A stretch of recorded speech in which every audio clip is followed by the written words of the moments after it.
Broadcasting from Ireland, featuring interviews with some of the biggest names in magic. Welcome to the Deceive Reality Podcast with your hosts, David Peace and Steve Spade. And we're back. Hi, everyone. Welcome back to the Deceive Reality Podcast. Thanks again for joining us. My name's David Peace, and we're here with Steve. Steve, how are you doing? Good, guys. How are you? Thanks, Anton. Thanks. And that's our special guest that Steve just introduced, Anton. Anton, how are you doing? I'm doing great. Hello, Ireland, and all the magicians that are listening right now. It's great to be here. It's great to have you. So we like to start right at the beginning. Could you please tell us how you got into this magical mystery, crazy world that we're all in? It is a very interesting world, isn't it? Well, it's to go back to the beginning is really the beginning of my life. There's not a time in my life that I don't remember magic being a part of it. And in fact, the very first memories that I have is of my father and I sitting on the couch in the house that I grew up in with him reading me the Mickey Mouse Book of Magic. And we would go, and I remember him reading, there was funny little anecdotes in there, but we would read about one of the tricks, and then we would work on that trick together. Sometimes there was an arts and crafts element where we had to build something together. But that was really, kind of my introduction to magic was through my father. And, we actually have the background of my family is we have a third generation family moving business. But growing up, my father always seemed to have this interest in magic, and I never really thought much about it. And I'll explain more about that later and how that ties in with his life. But he always encouraged it. He always, would buy me tricks for birthdays and holidays. And I was so fascinated by it. And I had other very interesting people in my life. My grandmother, who's a very one-of-a-kind lady. She's a bit of a pistol, you might say. She was a card player. And so she really was the one who taught me my way around a deck of cards. We would play games like poker, blackjack, a game called Spite and Malice that I don't know if have either of you two ever heard of Spite and Malice? No, I haven't heard of it. Yeah, no, I've never met another person that knows about this game, but we would spend hours and hours and hours playing these games at our house. And so I learned how to shuffle. I learned how to handle a deck of cards, get familiar with the suits, the values, and things like probability and tells and bluffing and all those sorts of things came from my grandmother. And she actually taught me the very first card trick that I ever did on a regular basis for people. And so she was always very proud to say, I taught him how to shuffle when he was a little kid. So, and then I had a cousin. In the summertime, the family would get together, and she would always bring something cool. Like I think we called them devil sticks. They're like the two batons and the other rod, and you'd kind of juggle them. And then, one of the tops that are on the strings that you'd, flip into the air. And she would also juggle, and she would bring 3 tennis balls and juggle them. And I became very fixated on that. And I remember being obsessed with having to learn how to do what she was doing. So I went back to my house that night and I got, 3 balls, and I stood over my bed. And this is a pro tip. If you're somebody trying to learn how to juggle, I was able to do it in one night. I was able to kind of sort of get it down. But if you do it standing with a bed in front of you, one, it reduces the amount of times you have to bend over and pick things up, which saves a little strain because you're going to drop a lot. And then also it prevents you from moving forward because there's a bed right there. So that's one of the first habits you have to break as a juggler is not, walking forward as you throw, because that's our natural inclination is to kind of toss forward. So by the time I was 13 years old, I had assembled this grab bag of variety tricks. I was just kind of trying to learn anything cool. I was obsessed with the Guinness World Book of Records. I would watch the show. I would read the books. And I was just trying to pick up any sort of cool skill or stunt that I could, learn because I was fascinated and entertain people with. And so my first gig, I was 13 years old. It was a local fair, and I was essentially a jester. I wore a 3-pointed hat with a bell, and I went around juggling and doing magic tricks for people that were waiting in lines for the attractions there at the fair. And it was a long day. It was out in the sun. It's probably, 8-hour shift or something, whatever the duration of the fair was. And I think I made $50. And I was you're rich. For 13, I was rich. It was it was great. So I think once I saw the potential of that, when I saw how that worked, I was like, this is what I want to do. I want to make a run at this. And I never looked back after that point. I just made a commitment from that time on in my life that I was going to be an entertainer in some form or another. So, yeah, so that brings, that's essentially how I got to my first gig. Yeah. And just if anybody's watching this on YouTube, you might notice that Steve's muted from time to time. There seems to be some audio feedback coming through that mic because I muted everybody, so it seems to be coming through Steve. So I might mute it from time to time, but I'll let you speak when you have my permission. You may speak. Well, David has the power, guys. My goodness. I've gone a bit power mad, you know. It's a You've bit. gone power mad with your massive fucking headphones. Yeah.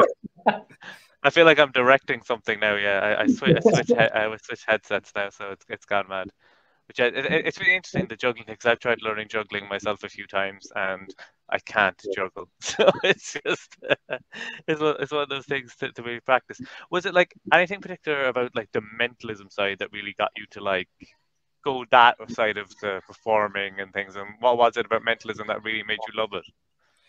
Yeah, so it was interesting. So like I said, I was trying to learn all these different variety skills. And one factor of it certainly was the fact growing up in Salem, Massachusetts, which is fortune telling is a chief export and product of the city. So I was surrounded by that idea of being able to either predict the future or read someone's mind or something like that. So I developed magic that went along those lines as time went on.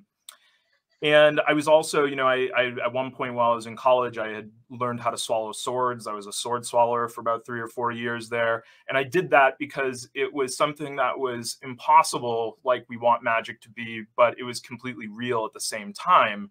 And I think my interest in mentalism falls along a similar thread in the sense that you can present mentalism with a thread of truth running through it that makes it a very compelling illusion for an audience. So so that was, I would say, part of what drew me to that was just this idea that you could create an illusion so good, people wouldn't be sure if what they saw was real or not. So, so I've always had a heavy, I've always done, the classics of magic, because when people want a magician, oftentimes they have a specific idea of what a magician does, for a corporate booking or something like that. But mentalism has always been, one of my main passions because of, the reality of it, how real it feels to people when they experience it.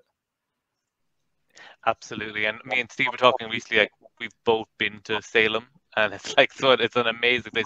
Steve, you were talking about being there recently. What was it like a few years back when you were there? Yeah, years ago now, but I lived in Boston for about 6 months, 5 months. And I went to Salem anytime I could, and really I tried to get out there as much as I could. I went out in the boat and out in the train just for both the experiences. But it's such a cool place. It's such a nice city, and it's close to the the main big city. But it's such a little kind of village within itself, kind of thing. It's very cool. And obviously the different attractions there, all the different museums. I loved it. I thought the whole thing had a full essence of magic all the time when we were there. Yeah, I loved it. I bought so much stuff when I was there. I was there in 2019, like the end of 2019. I was over for a friend's wedding, and me and my wife went to Salem afterwards. And yeah, there's a lot of psychics. It's just like I was doing a show. Every other door is a psychic for the most part. Yeah. I was doing a show like a couple of weeks after I got back on Am I Psychic? So I took there was a psychic convention on when I was there. So I just took a photo outside as if I was there for rehearsals, which really helps. But do you find any sort of thing when you're working, like doing mentalism there, to try and like draw the line between the psychic and readers that are there and kind of the stuff that you're doing, or do you just like to blur the lines? Well, I'm an entertainer, and people know when they come to see me that what I'm doing is for entertainment's sake, and that I'm a magician, and that my job is to create a compelling illusion for them while they're there. So that's understood from the get-go. I don't want anyone to, walk away with a false impression of what I'm doing, but I do want them to be right on that edge where they're questioning if what they experienced was the real deal or not. And I guess another way to put it is, what they see is a real experience. When they come to a show, they were there, they saw someone's mind get read or whatever it happened to be. And so for them, that's as real of an experience as you can have in that moment. And so that's another game that I like to play, is to, make it as real as possible in that regard. But yeah, it's like you were saying, it does have a sort of a town vibe to it. It is considered a city. But you can, you know, take a ferry and be in Boston in 30 minutes. Like you were saying, Steve, you can take the train, be in Boston in 30 minutes, which is beautiful. But the history of the place is amazing. And it's really, obviously the witch trials is a primary focus of why people go. We are the unofficial Halloween capital of the world, which is, you know, has been a thing really since the 80s. The city has started to embrace it. You know, we kind of feel like it's been there that way forever, but the Halloween aspect really started to creep in the 80s. But, you know, we had amazing things happen there. It was, you know, the capital of Massachusetts, or essentially the capital of Massachusetts, because of the commerce coming in from ships and the spice trade overseas. We had the invention of the telephone happen in Salem, Massachusetts. Just lots of really important parts of the history of the country here. And so it's a very special place with that, in that regard. So I'm very proud and fortunate to be from here. Not just witches. yeah, there's more to it than that. But, you know, and obviously that is a big, you said it's everything about Salem has a touch of magic to it, right? And so I think when people come to the city of Salem, they're looking for a magical experience. Like they want the history, they want the, you know, the fun tourism things that we have there. But they're really in search of having a truly magical experience. And so in regards to what I do, that's what my goal is, to provide that kind of experience for people when they come. So yeah, but it's a one-of-a-kind place. Certainly no other place like it that I've ever been to. Yeah, absolutely. So one thing that me and Steve both love, that is one thing that really put you on our radar, was the MSP deck. So that's like a deck that we've both used multiple times. Steve did something that people might recognize on his social media recently. If you look closely, you might see an MSP deck in the background. That was like one of the first photo decks that I remember seeing, or image decks. And there's like plenty of them out there now. That was one of the first ones that I saw anywhere, I picked up. Where did the idea for that come? And can you talk about like the evolution of that deck? Yeah, so I think, you know, there's been a long-standing debate of, do playing cards work in the world of mentalism, right? And I am a believer that they do. I have no shame in using playing cards for a poker demonstration, or just a very direct mind-reading type trick. But the MSP was kind of an opportunity to meld those two worlds together. I was attempting to, you know, take some original artwork and make it so you could use it for mentalism, but also build the deck in such a way where it would have some features that might appeal to a magician, making one image magically change to another. So I wanted it to be something that you could kind of blur the lines between those two disciplines. And so that was it. And, you know, actually the illustrator, if you look at the bottom of the box, you'll see his name, Robert Vandenberg. That's my tattooist, one of my very good friends. And so, you know, somebody I've spent a tremendous amount of time with, passing artwork with back and forth. And so it just, you know, I had just finished doing the Unshuffled deck. And I was looking for, you know, just another thing now that I had gotten all that great knowledge about how to produce a deck of cards, which is a challenge for sure. But after I'd gained all that knowledge, I wanted to move on to create something else. And I was heavily into performing strictly mentalism at the time. So I was looking for, something that would kind of bring that out. So, but I'm thrilled to hear that you guys use it. It's always, I love any time where I see, you know, like I saw on Steve, he was at a fancy party doing close-up magic for some very high-end looking people. And I could see on the table that there was the MSP deck in the shot. I was like, yes, that's it right there. I do every, you know, with the Magic Estate, which is where we created the MSP, you know, pack, where that came from. That was a collaborative effort between myself, my good friend Jeff Kaler, and my other very good friend Jesse Feinberg. We kind of went on an adventure where we had an opportunity to go to Florida to work with a group of people, but in particular Michael Amar. And so that was kind of like a once in a lifetime thing. Like, you don't, you know, if Michael wants to work with you, you don't say no to that. So we threw our lives' possessions in 2 different cars, and we drove down. We got a timeshare for like a week or 2. We had no idea what we were going to do on the back end of it. And we ended up finding this big stately house that was on like a 7-acre piece of land. And it was really a unique, magical place. It was an older place, but it had this sort of charm to it. And so that was where all of that sort of began. It was a collaborative effort between us. And Florida is a very uniquely positioned spot here because every major magician, more or less, will come through Florida at some point or another, whether it's for a family vacation or because they're trying to get on a cruise ship, because we have the port there where people get on and off the cruise ships all the time, or they're doing work at one of the major theme parks or something. So that gave us an opportunity to meet and interact with some of the greatest magicians in the world, basically. So we saw the Magic Estate as an opportunity to collaborate and work with some of these incredible people that we were, fortunate enough to meet. And it was really an exciting time. I actually have everything. I have all the Magic Estate stuff right here in front of me on the table. I'll show you some of my favorite things. But yeah, it was just such a unique chance to do that. And, again, it was like, myself and two of my friends, we were young at the time, and we just didn't know what to expect from this adventure. And I think we thought we would only be there for a year or two, but Jeff and I ended up staying for about 10 years. Just making magic in that spot. So.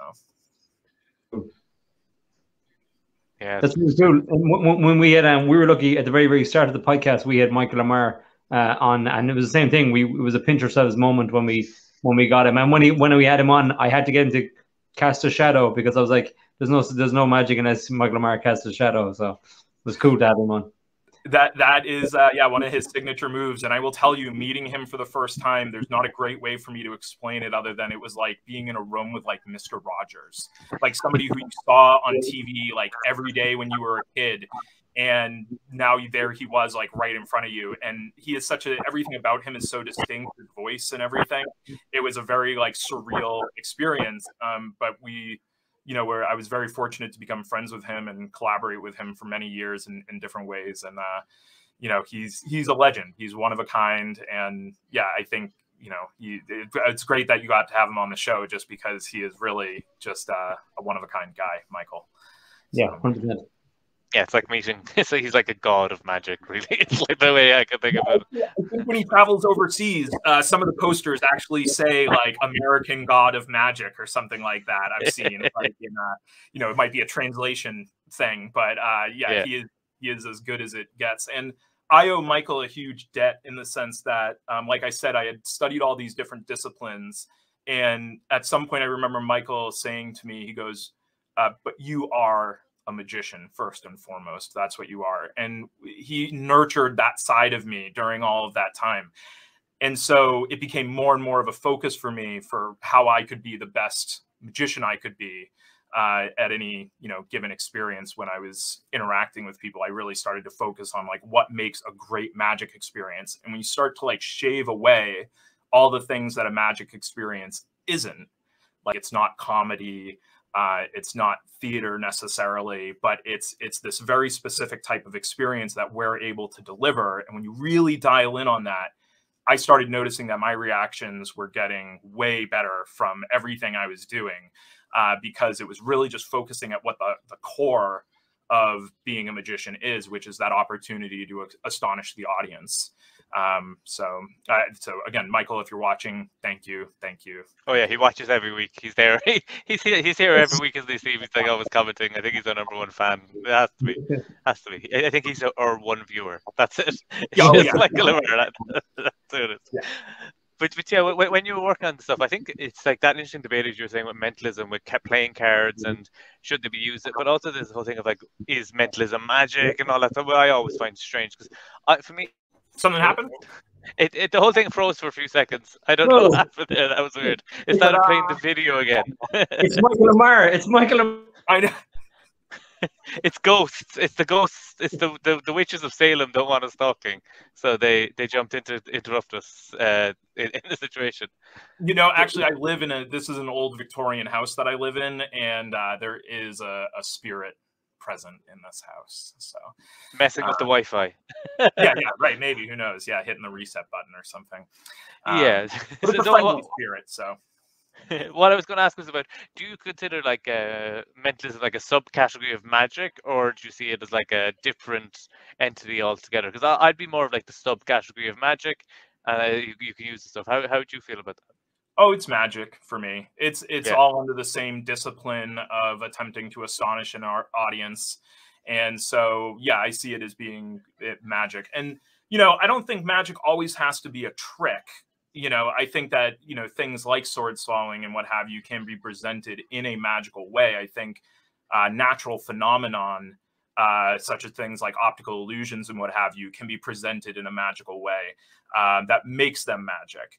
And so, like many things, it's not necessarily what you do, but it's how you're doing it. So I would certainly say, yeah, the same techniques in mentalism could be used by a magician to create a magical experience. It could be used by a con artist to scam somebody out of tens of thousands of dollars as a maybe a fake. Wait, I can use this. I can use this to scam people out of tens of thousands of dollars. Why did nobody tell me? Yeah, this is ridiculous. I could be a fucking millionaire by this stage.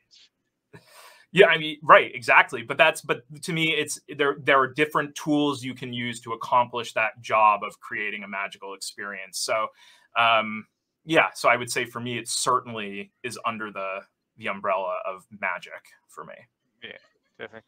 And we actually had a question about mentalism. Somebody said that. I think I'll pop it up now just to get it, to make sure we get it the right topic. So Paul sent in is, what is your mentalism everyday carry? So I know for a lot of people, it's for magicians. You can do like have your rings or like things like Keymaster from Craig Petty, who we had on last week. What for you would be like your mentalism everyday carry? So, one of the core tenets of the Magic Estate was everything that we released was something we would actually use. We didn't want to release that fluff material. And let me see, I should have it here in this pile, actually. Boom. Here it is, the ultimate networking tool. 100%. Yep. So this, I think this is simultaneously the most underrated thing we put out, and I think it is like the best thing we put out. And I'm kind of cool with it being underrated. But this is my everyday carry is this specific Peak wallet from here, and I just love it. And I love the motivation of the backwards business card. I don't use it every time, but I do use it frequently. What the brilliance of it is, for anybody watching who's not familiar, is we created this special business card called a backwards business card. And the idea is that it has a space on it for a name, a phone number, an email address, and then a large blank space at the bottom that you can have the person write in whatever piece of information you want to happen to peak. Now, the thing that's great about this is you might be at an event and somebody says, oh, do you have a card? You give them your business card and you ask for theirs. And if they say, I don't have one, you can give them one of these and have them fill it out. So you can get their name, phone number, and email so you can follow up with them. Because as we know, you always want to get their information and not just rely on them to contact you. And then after they've filled that out, you can say, one last thing. I want you to do me a favor and write down the name of somebody close to you, write down, maybe the last thing you had for a meal, write down the year you were born. Any sort of interesting piece of information can go in that final spot. And you're going to take the card back, put it in the wallet, and you're going to, magically find out what that information is. But that being said, the beauty of it is the psychology that they know as soon as they start, like the moment you hand them that card and they start to fill it out, they know that they're going to give it back to you. So there's no heat, no pressure, no weird explanation of why you're having them write it down and then you got to take it from them. It's just all built into that premise. So there's no resistance on their part. They know they're going to have to give it to you. So one of my favorite ways to use that is if you've done a gig, and people will come up to you afterwards at the end of the gig and they'll ask for your information. It's great to do that if you have a group of people standing around you, because it creates this feeling of like, oh my gosh, the show's over, but he's still going. He's like still reading people's minds, like here right up close. So that 100% is my mentalism everyday carry. I don't think it gets much stronger than a peak in the world of mentalism. So typically, if I feel like doing a mind reading thing, it will be the one and only thing that I'll do for somebody close up. Oftentimes, because you don't have like a lot of time with people. So that will be my main go-to, I would say, as a mentalism piece. That ultimate networking tool is brilliant. I was only talking to Steve about this before we hit record, that it's $9.99 on Penguin Magic at the moment. And it's like, I know it's Steve's go-to Peak wallet. He's bought the most expensive Peak wallets in the world. But it's like, yeah, like if it's $9.99, like I've bought Orphic wallet recently because I think that looks cool as well. But like you could also buy 6 ultimate networking tools and have backups for so many different things. And I think it's a great one for those cards because you can have them with you and have your normal Magic wallet that might have a card wallet or another thing. It doesn't have to be your everyday. It's not like your everyday wallet. It's specifically for this thing, which is such a genius way of, and it makes sense that because it's full of these cards that you're getting people's information from. And again, it's not only is it a trick, it gets you more gigs, which is like that's the thing we need more than anything. Absolutely. Yeah. And, one of the things that was said to me, every gig you're at, you always should be getting the next gig. You should do a good enough job that people are really impressed, and then make sure to find the people who are most interested and connect with those people so you can get, the next gig out of it. So turn 1 gig into 2 and you'll have too much work. If you can do that every time, you're winning. So that's one of my favorite things we ever did. I use it still to this day, and certainly I think one of the most underrated things that we ever did. So, but I'm glad you guys are fans. Thank you for using it. I bought one and I got it, and then I remember messaging Dave. Then Dave bought one, and then the next time I was ordering, I bought 5 of them just to have them because it was like. Yeah. It's such a and even the backward business card. I was doing a show. It was at a golf club, and I did the gag where I've got your business card kind of thing. And the guy who I did it for just wanted a plain one, just so he could do it for his buddies. He just thought it was the funniest thing in the world. So later on, I saw him in the bar going, "I've got your business card," and I was like, "That's what it's all about," And I just gave him one and let him do it to everyone. His friends now hate Steve. Yeah. And I've given them to people for the same reason, because people are like, "Oh, I've got to do that on somebody." And I know somebody who actually saw me at an event. I gave them one, and maybe they saw me at another event 2 months later, and they had used it and won $100 from somebody. Nice. And he was like, and I was like, "And he gave you the money, really?" And the guy's like, "Yeah, he just thought it was so good that he I got him. He had to pay up." So, so I'm glad you guys really like that. Yeah, it's a favorite line. For Irish magicians watching as well, not only is it $9.99, which is less than euro, it also has free shipping to Ireland from Penguin because it can be packed flat as well, which is just like, what more do you want? You want to do you need a peak wallet, or you just want to have something a bit extra? $9.99, as Steve said, buy 5. I think is the advice. Buy 5 now. Buy 10. It's good. Go absolutely. But I'm the same way. If I find something and I like it, I'll buy multiples of it so I can keep them in different, locations, different prop kits that I have and what have you, and just as backups because if you're out there working, you're gonna, these things are gonna deteriorate over time. Yeah. And so you got to have that backup. That was actually one of the reasons why with MSP, I intentionally didn't use paper. I used plastic for those cards because, if you have people handling them, if they get wet, I just wanted to create something that people, once they invested in it, they would be able to use it as long as possible. Great for COVID too, because you can wipe them down and they don't get damaged. And even more stuff is coming out, like Luca Volpe came out with a load of plastic props. The Eclipse cards from 1914 are plastic as well. It's really like ahead of your time with that whole mind thinking, because just being able to wipe your props down at the end of a gig is brilliant. And also, we all work in places where people have drinks and they're setting them down and there's condensation everywhere. The tablecloth is damp, nearly see-through by the time you get to the table. Your cards are wrecked, and like if you're spending 30 quid on an ESP deck or a gallery deck type thing, they are going to get destroyed, and that's why I think just having the plastic in the MSP is absolutely brilliant. And even with the like any peak wallet, you always find if you're using Sharpie and you don't wait long enough, you put it into the wallet, and then later on you see a little bit of Sharpie has bled through onto your peak, and you're like, "Oh no, I might block stuff." But it's like, it's $9.99, half 7. No, it's fine. You have enough time to clean it, and then it'll be fine again. You can also just get an X-Acto knife and cut out that window as well. You'll never have that problem again, which is and it'll still work perfectly. It won't fall out or anything. Yeah, so. Absolutely. Great tip as well, because I think it's a good thing to have, like when it's such a great peak as well. That's so deceptive for people. It's a great thing to just have in your car, as you say. Like you can have it just around the place. You leave that in your car, you're never caught out where someone's like, "Oh, do something." You just have one there. You can have one in your bag, your work bag, school bag, gig bag that you carry around.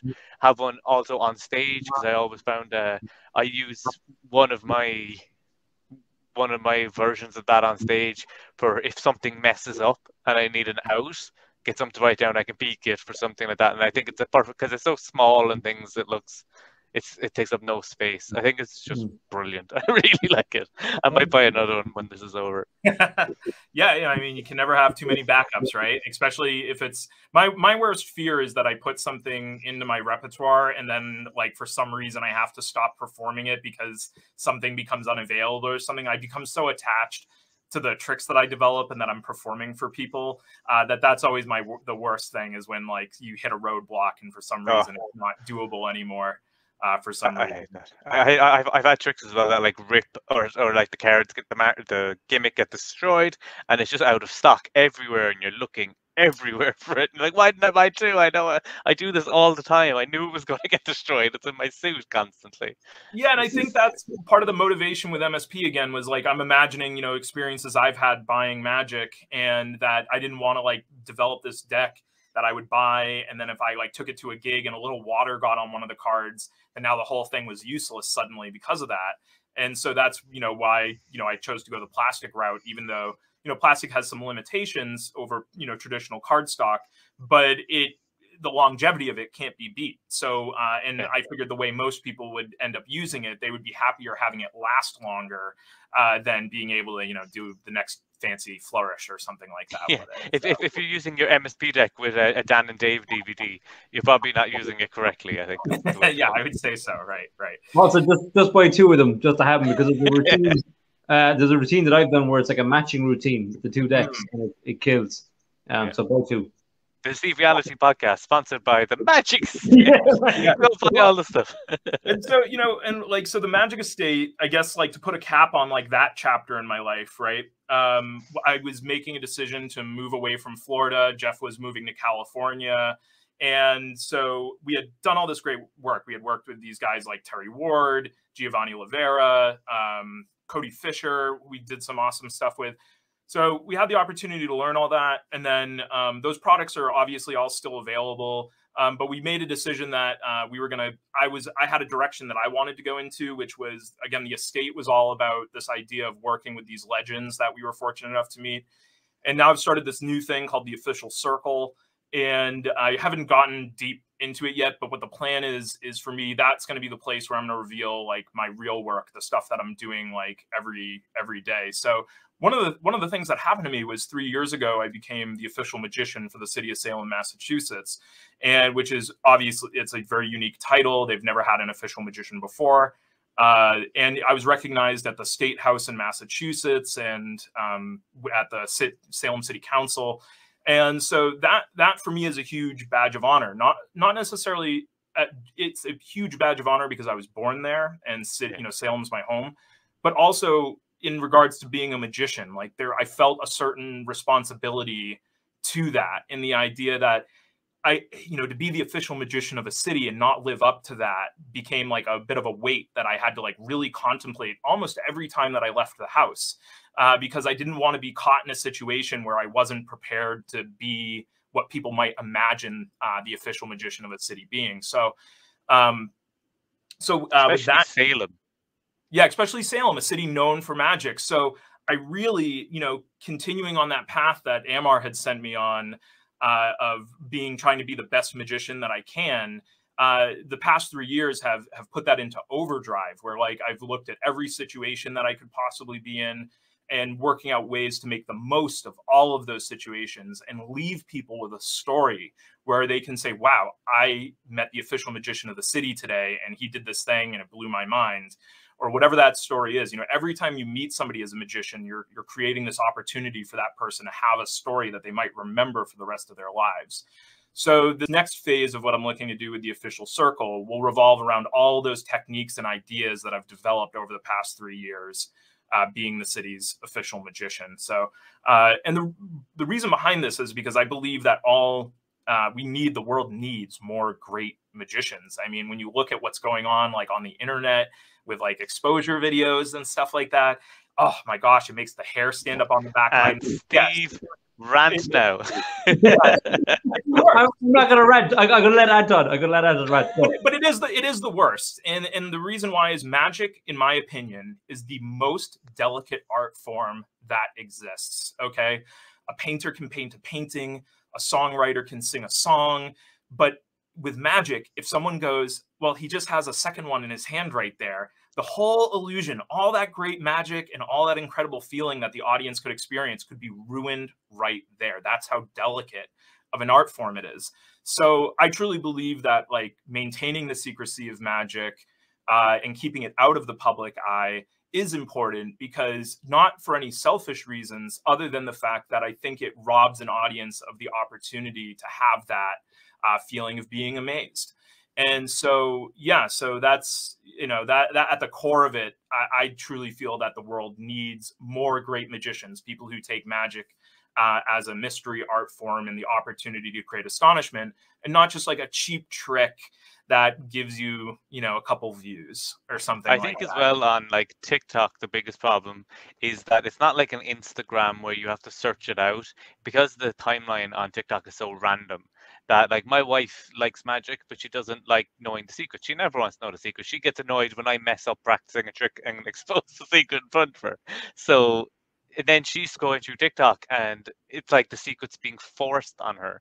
She didn't want to know it, but now there's some guy exposing it in the middle of his video, which then is like, if someone wants to seek out the secret, that's one thing. But to have it just like being given to people who didn't even Google magic trick revealed, then it's just like, you're just destroying it. It's like, I wish other arts were like this, where it's like you'd hear a really great singer and be like, you do know that's just her vocal cords like vibrating, you know? Or like someone looks at the Mona Lisa and you're like, that's not really a person, that's just some oil, and like everything just shatters around them. But magic is unique. It's not that cool. And it's just oil on canvas. Well, who cares? You know. Let me show you how he did it. Yeah. And so, and that just goes back to the idea that, you know, magic is this really special, really delicate art form that's been around for over 5,000 years. And you can destroy what could be a beautiful moment with a single sentence. And that crushes me about it. So, yeah, so I do believe that we need more great magicians in the world. And actually, I came, and I'll do it right now.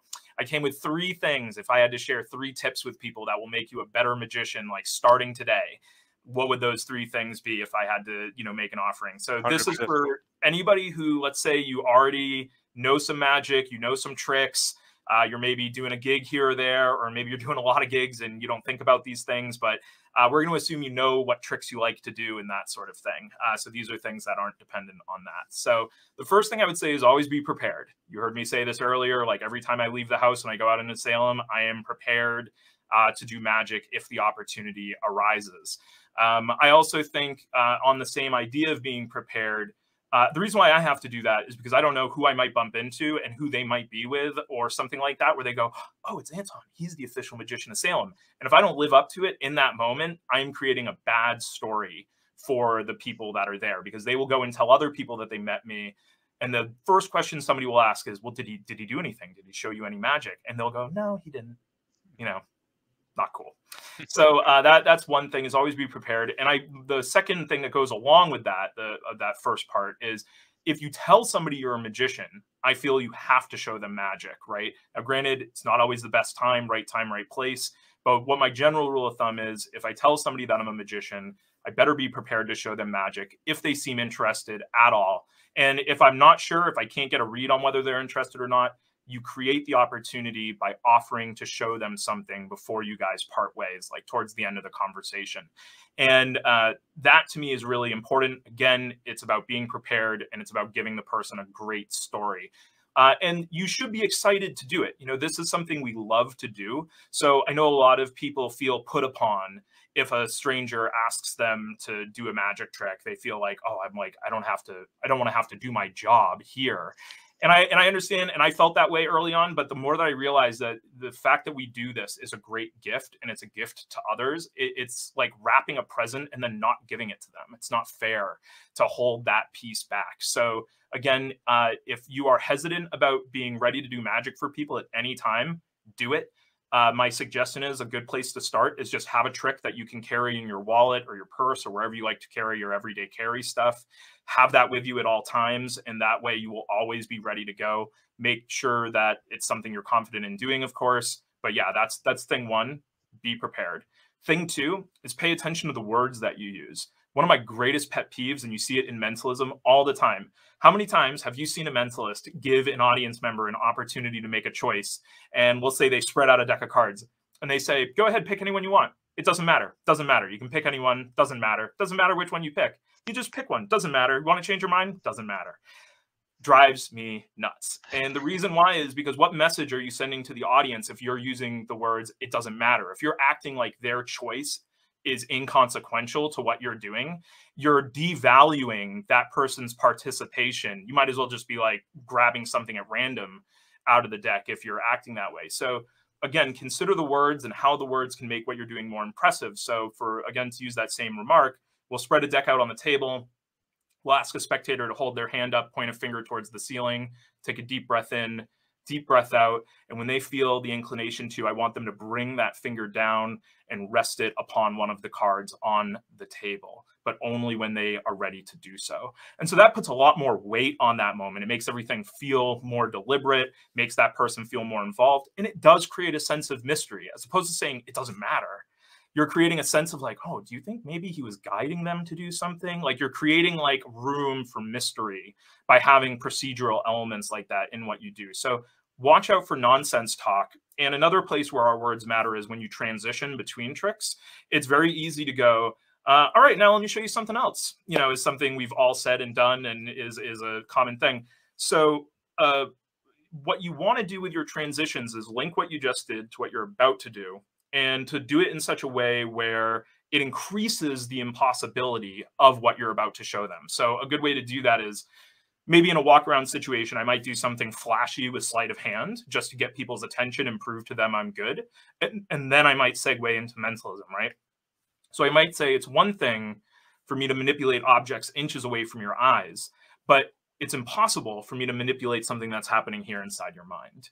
So that's what we're going to try next. So that's a way you could segue from a sleight of hand trick into a mentalism trick, and do so in a way that the wording creates the impression that what you're about to do is more difficult. A similar sort of thing would be if you're doing a trick where, you know, somebody's holding a card between their hands or something in their fist.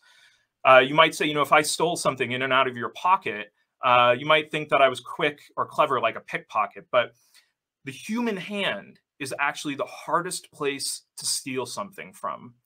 And so, you know, whether that's true or not is up for debate. But the point is, by using those words, you know, the human hand is the hardest place to steal something from. You are creating and cementing a more impossible memory in that person's mind than, oh, maybe he like just, you know, quickly put something in and took it out, or, you know, whichever. You're really helping sell the drama of that moment.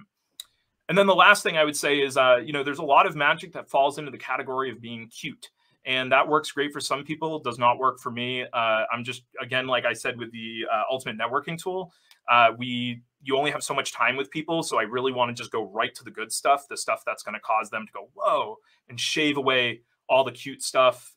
You know, comedy is fine. It can be a great tension reliever. But a good example I would use is I do sponge balls when I'm, you know, working for family audiences and stuff like that. I mean, how can you not love sponge balls, right?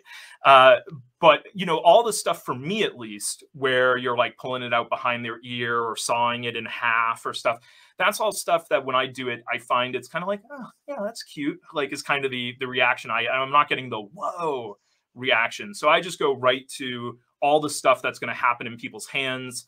I make the audience member really the source of the magic for that routine, but it's really just 3 phases. And it's all the stuff that is really good that happens in the person's hands. And every phase, people are like, oh my goodness, how is this happening?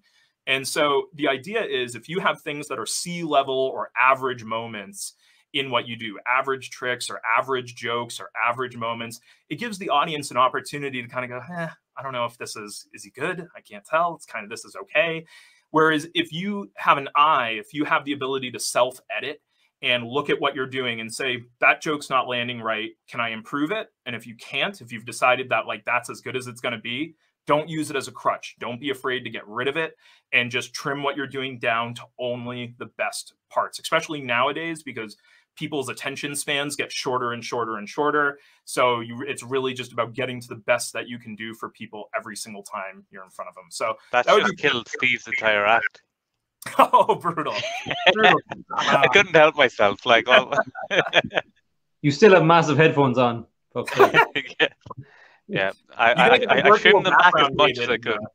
Oh, so you gotta get a virtual background of the airplane cockpit, so you look like you're ready to go. You know, I've got a green light over here that's just like shining mad as well, just to really add into it. Yeah, so those would be three things I would say. If you're a magician, you're working on becoming a better magician, pay attention to those things. Always be ready to go. Focus on your words. Really think about every word you're saying and how those words can add instead of detract from the magic you're doing. You know, especially with transitions and procedures, and that's really where you need that stuff. And then be aware of any average moments that you can get rid of, and just focus on the best stuff that you do. Like, no filler. Get that stuff out of what you're doing. And if you do that and you focus on being like a normal human being in the middle of all that, you will do very well as a magician, in my opinion. So just three. Absolutely. That's such good advice. I think being prepared is like a real thing as well for people, because like there's nothing worse than like, oh, you're a magician, show me something. I have nothing on me. I'm like, do a fucking 5-object equivocate, or like buy an app, or just like do ring magic. Just be ready to do something good. Yeah, be able to do magic. You should be able to do like 20 minutes at a swimming pool. That's like my level. If you can do 20 minutes at a swimming pool, you're good. Even if it's just like psychological forces, give them a go. Try a 5-object equivocate, learn something with like straws, borrowed objects, phone, like anything you can think of. Just like look around your environments that you're in, learn magic with them. If you can't find anything, make something up. Well, that's why I learned Crazy Man's handcuffs from Amar, because I don't know if you remember, but on the video where he teaches it, it's actually, he's in a swimming pool and somebody's like, hey, Amar, can you show us a trick? And he's like, oh, sure. And then like everybody stops the barbecue. Everybody jumps into the pool. It's like, they're like, Michael's going to do a trick. And everybody jumps in. But I've actually done Crazy Man's handcuffs in a pool on the top of a mountain. It's just one of those, you just put a couple of those rubber bands around your wrist and you'll always be ready to do magic for somebody if the opportunity arises. But that is one of the best, like anytime, any condition sort of things that you can learn as a magician as far as a good magic trick goes. But, yeah, definitely. There's some finger stuff you can do as well, or like some body magic, or like things with pseudo hypnotic body magic that there's out there as well. Like there's so many good stuff that you could do with that sort of things. I remember I was in Las Vegas at a swimming pool, and people were like, oh, do some magic. So like I just looked around, there was some straws there, so I did like straws melting through straws. Was able to do, I think I had a loop on, so was able to do some stuff with like moving stuff with loops and things like that. Like there's no excuse not to have something you can do, even if it is down to body magic. Even like the bending your finger that's out there. There's like pinky thing out or something. It's like always have something. You are magic, I think, is like the wording in that. Absolutely. And, you know, one of my favorite Salem stories, which I'll throw in just because I think the listeners might enjoy hearing it, but it relates to this idea of like giving people a story as a magician and like being ready. Eugene Berger came to Salem to do a magic show when I was about like 14 years old. I was young, and it was really amazing. It shaped like my thoughts about magic. And the reason why is because we went out to dinner. One of the nights he was there was myself, another couple magician friends of mine, Eugene, and maybe one other person. So very small group of people around a tabletop. And we were just there to have dinner. There were no expectations of anything. And Eugene had to have done at least 30 to 40 minutes of magic. I don't know what got him into that mode. The other thing, I guess one of the things distinctly I remember is he would go like this with his beard, and he would just suddenly have a cigarette in his hand like that. And he did it maybe a dozen times. He just kept doing it and putting them off to the side, doing it and putting them off to the side. But it was like at the end, you're like, where are those coming from the whole time? But, you know, one thing that stands out in my mind that he did specifically was he had a card selected and signed. He put the deck on top of a drinking glass, and then he held his hand in the air like this. And like you could have heard a pin drop in that room, and then he slowly brought his hand down. Again, you could cut the tension with a knife. Touch the deck, and then suddenly a torn corner of the signed selection fell into the glass with the rest of the deck just sitting there resting on top of this glass. And so sure enough, the signed card had the corner torn out of it. The corner piece totally matched. He did several other miracles. That one in particular, the drama of that moment has stuck with me the rest of my life. And my friends and I, we still remember, like we talk about that night on a regular, and we can remember everything that he did. He was a legend. And the thing about Eugene, the lesson that I got out of him was I had that experience with him. That was like my street magic moment, I guess, where I had witnessed close up, high impact magic that rocked my brain. Even though I was a magician, I knew magic. He did things I couldn't explain, and the drama of it was incredible, right? And so what happened was throughout my career as a magician, Eugene would obviously be doing videos and other projects. And he kind of like, I don't know what the right word is. I wouldn't want to say make fun of, but like his mystique and his aura, like people kind of clowned on him a bit because he had this very dramatic presence about himself. And now that he's passed on, it's always the story with artists. People recognize him for the legend that he was, more so now than ever. But every time I heard people kind of make fun of his overall demeanor, I knew that those were people that never had seen him do what he does in person. They had only seen it on video. And so there was a whole layer between the medium and the magician, right? So people watching him on video that weren't directly there, that didn't have the same emotional connection to the performance that would have been happening right in front of them, it changes everything. And that's why, for me, although we can have magic TV specials and all these other great things, in virtual magic shows, I would actually say a virtual magic show, you still have a great connection to people. I was very fortunate to do a few hundred of them over the past year or so. And I actually really enjoy doing them. I know they get a lot of bad press, but I think it's great. But anyway, the point is that nothing can top a magic experience that you have in person where you are directly involved in what's happening. So to anybody that might be watching that may be, strictly a social media magician or anything like that, I will say you're missing out on one of the most beautiful parts of what we do. And that's why you need to be prepared. And anytime you have the opportunity to perform for somebody, be excited to do so, because you are, again, potentially creating a story that they're going to carry with them the rest of their life. And there's no better way to experience magic than in real time in person. Definitely. So, I think that's the thing is that when you do magic, you could be the only magician this person ever sees. Yes. There's a lot of weight. There's a lot of weight in that. There's a lot of weight on your shoulders because you are going to determine in that moment, are they going to like magic, or are they going to tell people that magic is cool or whatever from that moment on. If you do a bad performance, and I remember when we had Joel Myers on, and he was saying that what's holding magic back as an art is bad magicians. There's just too many bad magicians. And I don't think it's bad magicians in that sense. They probably did have a love for it at one stage, but now they're just stuck in this. They don't see themselves probably as an artist. They probably just see themselves as a occupation. It's just a job. Yeah, sure. And, I think Vernon said magicians stop thinking too soon. And so always I'm playing the game of like, how do I keep taking what I'm doing to the next level? And it's easy when you have a routine that seems to work fine to kind of just let it coast, as opposed to stepping back and saying, how do I keep punching this up, making it better and better? How do I get rid of any of those C-level moments and put in more killer moments into a routine? And so, I agree. I think, the world needs more great magicians in it. So. And speaking of this, I think it's a perfect time to bring up the good, the bad, and the ugly, because we'll talk about how wonderful we are at performing. So the good, the bad, and the ugly is a segment on the show where we like to ask our guests to tell us maybe a war story, some sort of performance that might have started off with the best of intentions, but slowly or rapidly went downhill. Do you have any story that jumps into mind when you hear that?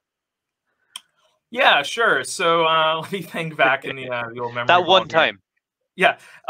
So I do think I have been very fortunate that when it comes to things I do in front of a paid audience, I work extremely hard to make sure that stuff is bulletproof.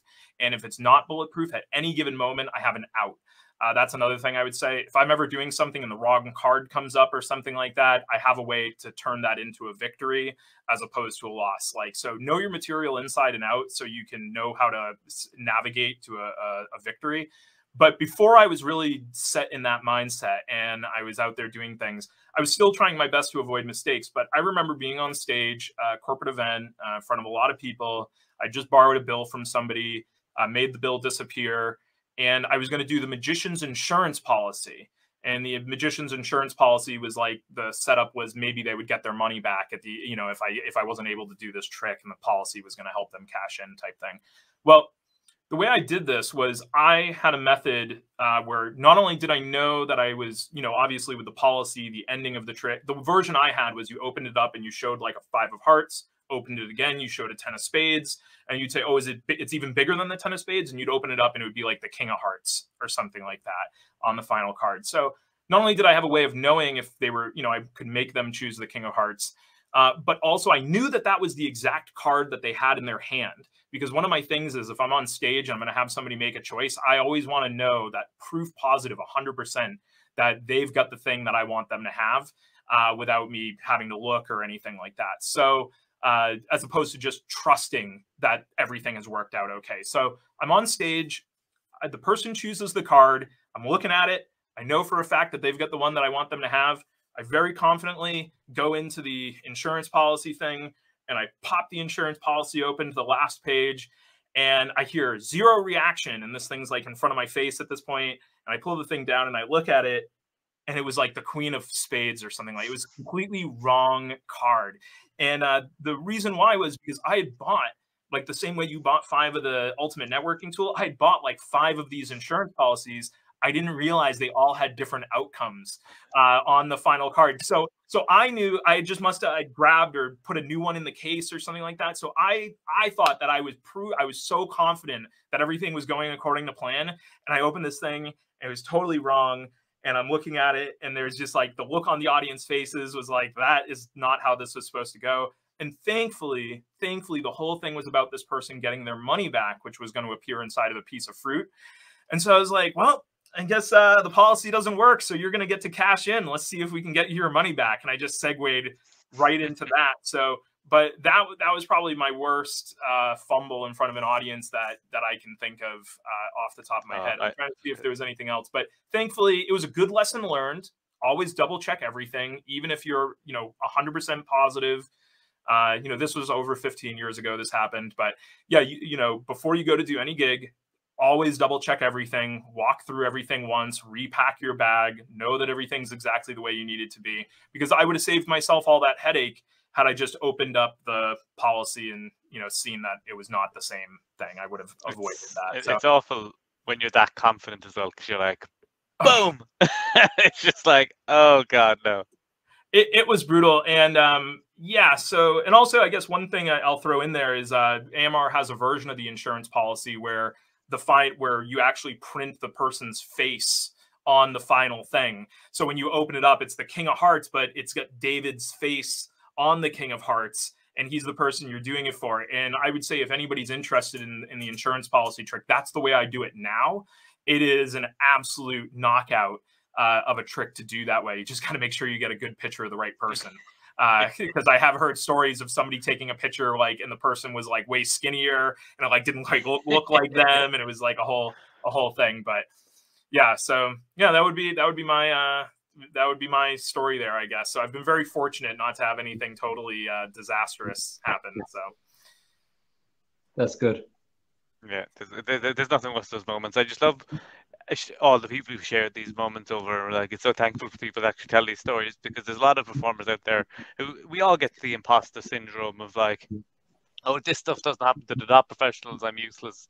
I shouldn't be doing this. But it's like, it happens. As I heard people saying, like, if you haven't messed up a trick once, if you do a trick 1,000 times, that one time it's just gonna go to all hell. It's definitely gonna happen. Absolutely. And it's great because when you make mistakes, you start to, when you're developing other material, you go, well, what happens if something happens? And you can troubleshoot that stuff. Yeah, I do have one other one. This was probably the moment that I was most embarrassed as a magician ever. Was a friend of mine, my cousin's, was an extremely tough character and was like always like negging me about being a magician, like the hardest sort of audience member you could have. And there was one night where she had come over, we're all standing around in the kitchen, and she's really putting the heat on. And I had the double deception trick on me. I had worked on it. I'd been doing it for people. I was very comfortable and confident with it.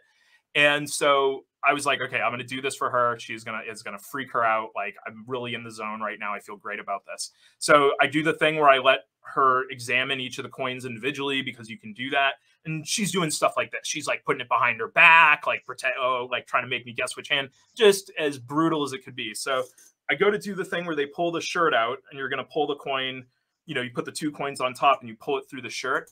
And like, again, I am like doing my absolute best audience management here. I'm like not rushing her. I'm like cool, calm, and collected, like letting her have her fun and play these games.